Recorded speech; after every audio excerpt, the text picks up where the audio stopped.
Well, hello, everybody. Pastor Randy here. Welcome to Making It Simple. This is our fourth time around the track. We're having a great week so far. Really enjoying putting together these messages and lessons for you.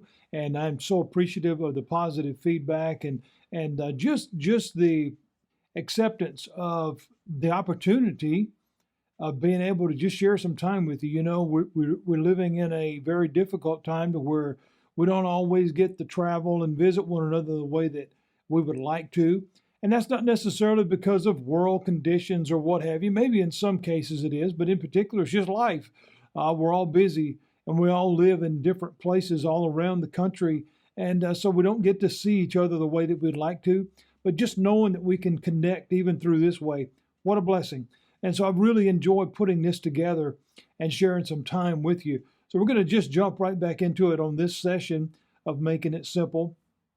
John, we've been talking about, had a mission, and it was to share the word, and the word was Jesus. And what an exciting mission that he was on. But John was a real servant. He knew that he had been called by God, and he knew that God had given him this mission and that it had a purpose. It had an absolute intent. And it had a reason behind every word and everything. So we're going to pick back up this evening or this morning or this afternoon, whenever it is that you're getting a chance to watch this. And we're going to be in the next few verses. Verse 8, it says, "He was not that light, but he was sent to bear witness of that light." That was the true light, which lights every man who comes into the world. He was in the world, and the world was made by him, and the world knew him not. Now that's 8 through 10. We'll see what we get from that. So John, again, he was a real witness. He was on a real mission. He knew what God had called him to do. But he himself was not the light. And so in true form of a servant, he made sure he didn't bring the attention on himself. It was all about the message. It was about the witness that he was to be giving. In other words, he was the exposer, the teller, if you will, of the real message, the light that was to come. So the thing that we have to understand about this, though, is how that relates to you and I. How does that relate to believers? John had been sent to do what all believers are called to do. And in fact, what all of us are capable of doing, and that's tell. The whole premise of the Great Commission that is given to go forth and tell all people, about the gospel and to baptize and all that's the whole concept, is to tell, is to share the good news of the gospel. And it tells us here that he came to bear witness. That's just really a fancy way of saying he went to tell people about Jesus. That's really all it means. And that's he was being obedient to the call that God had placed on his life. And that tells us in verse 9, it speaks of the true light. Now there's a reason that it's written that way. The word true, when we think of that word, we wonder, well, does it just bear truth and things that aren't false? Well, certainly that's the connotation that we use it in generally. But the actual definition of the word is real, genuine, faithful, or dependable. Now think about that as it is used in the phrase true light. This is the real light, the genuine light, the one that is faithful. In other words, it is true to the cause. It is dependable. You can absolutely lean on it. In this passage, we see that phrase, true light. Again, the real thing. The word light, as it is used in this context. Now, typically, again, I don't use a lot of big words. I don't quote a lot of big words. I don't get too heavy into Greek and this and that. But in this particular case, it's applicable. That word light, it means, in the Greek, it comes from a word called photizo. Photizo. And that word means to enlighten or to teach. Jesus said, I am the light of the world, the light of life. He came to enlighten, to show, to get people to see the truth, to teach the truth, so that we can become who it is that He's called us to be. And in this case, we understand and see Jesus as our spiritual enlightenment. Because, see, friends, when we get our spiritual house in order, everything else seems to fall into place. I did not say it gets perfect. I did not say that we are no longer with flaws or that we no longer have issues. I didn't say that. But when our spiritual house begins to get in order, we begin to see things differently. And we begin to see things because the light is shining on our path. This light shows the truth of all things. As you heard me say yesterday, we have a deficit of truth in our world today. And it's shameful. It should not be that way. But to accept Christ is to accept His truth. To accept His truth is to accept Him.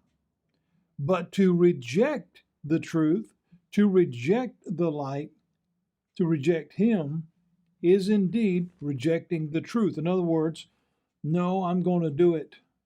I'm going to do it my way. I'm not going to listen to that. We have that option. We can absolutely do that. But there are consequences to that. There's a different ending to that story. No one wants to hear that anymore. Everything wants to be rainbows and sunshine today because everybody says, I want it my way, and I'm going to have it my way. The Bible says, okay, you can do that. All things are permissible. All things are lawful. You can do whatever you choose to. However, not all things are beneficial. We need to understand that, friends. The true light, if we understand the literacy of that, again, genuine, faithful, real, all those things, the true light also makes reference and makes us to understand that if there is a true light, then there indeed is also a false light. And I want to end with this. We're told throughout the Bible that the devil himself, the enemy, Satan, Lucifer, whatever title you want to give him, that he can transform himself into an angel of light. In other words, he's deceptive. He can tell you something knowing good and well that it is not true, but paint a picture to try to get you to believe it. We see it every single day on the news. And again, I'm not using this platform to get off on a political train or anything like that. But friends, the truth is the truth. And when we have the true light that allows us to have our eyes open to the truth, then we're able to see that which is false. That's the bottom line. That's just the way that works. The devil himself, the enemy, is a deceiver. He is one that convinces others that there's another truth. Just as if we go back to creation, God had clearly told Adam and Eve, do not eat of that tree, or you shall surely die. He was speaking spiritually. He was not speaking of literal death, although that would come too, because that would end the plan that they would be forever being at that moment, literally right there and then. But he was also speaking of that spiritual death. The devil comes by and says, God didn't say that, planting that seed of doubt. Although they knew, they had heard that. It had been clear. God had made it abundantly clear. Of all the things that they could do, that was the one thing that they weren't supposed to do. Just one. It was very simple. And here comes the enemy. Oh, he gets in their ear and he whispers to them, that's not what God said. Oh, don't listen to that. He just don't want you to have fun. Oh, go on and have a good time. Nobody's going to know. It won't matter. Just one time. He wants us to believe today there's another truth. There's another light to show us the way. He leaves out the fact that that truth doesn't exist. He leaves out the fact that the light bulb is burned out. It is dark, this other light that he offers. What we must be aware of, my friends, is false light.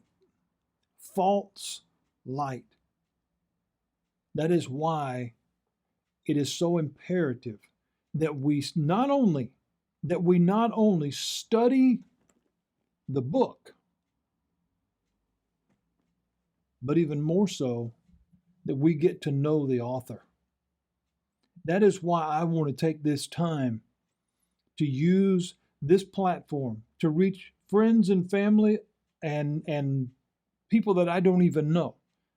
To take this time, not because I'm some great expert, and as I shared in episode number 1, I am no great theologian, but I have been exposed to what God has shown me clearly over the last many, many years being a pastor. It is important to study this book. There's no question about it. But it is even more important to know the author. To come to know this one who made a bold proclamation that he was the way, the truth, and the life. It is important that we understand this pathway that he is leading us on, that he is leading us on the right direction, so that we understand which one is not the right direction. Oftentimes I've used the acronym, and others, of course, have used it. I didn't create it. But the Bible being broken down into the BIBLE, basic instructions before leaving earth. But let me leave you with this. Instructions are not just to be read, but they are to be followed. And God has given us clear instructions. Go and tell. That's number 1. Believe. Lean on this truth. Get to know this one who is truth. Get to know this one who is the Word of God, the instructions, and follow him. And I've told people many times, many things in this life say, come here, come there, go here, whatever the case. Jesus says, follow me. We can trust that because he is the only one you will ever meet who always knows where he's going. You can follow him. You can trust him. If you don't know him today, friends, ask him. Ask him and he will respond. Ask him and he will change your life forever. Receive the invitation that he has given to you to follow him.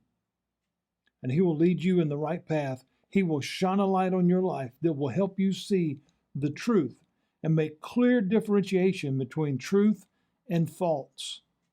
We need that today. We need that in this current time we're living in, maybe like never before. John was a servant, and he had no issue with that, and he did what God asked him to do. God has asked you and me as believers, and if you're not today, I would pray that before this evening is over with, you would accept Christ's invitation to come into your life and change your life. At that point, we also become servants to do what God asks us to do. Just go tell. Tell somebody about Jesus. It'll change their life. I believe that. We live in a world of darkness. We live in a world of falsehoods and deception and all kinds of things that are going on right now. But remember this, the enemy is a liar. Jesus said he is the father of all lies, beginning with the first one. Oh, God didn't say that, when very clearly God did. Be a purveyor of this truth today. Embrace this truth today. Let it change your life. Because when it does, not only will your life get better, but so will the lives of those around you. God bless you, friends. Thank you again for just a moment of your afternoon, your morning, your evening. I pray that you have a great rest of the day. God bless you. And Lord willing, I'll see you again tomorrow.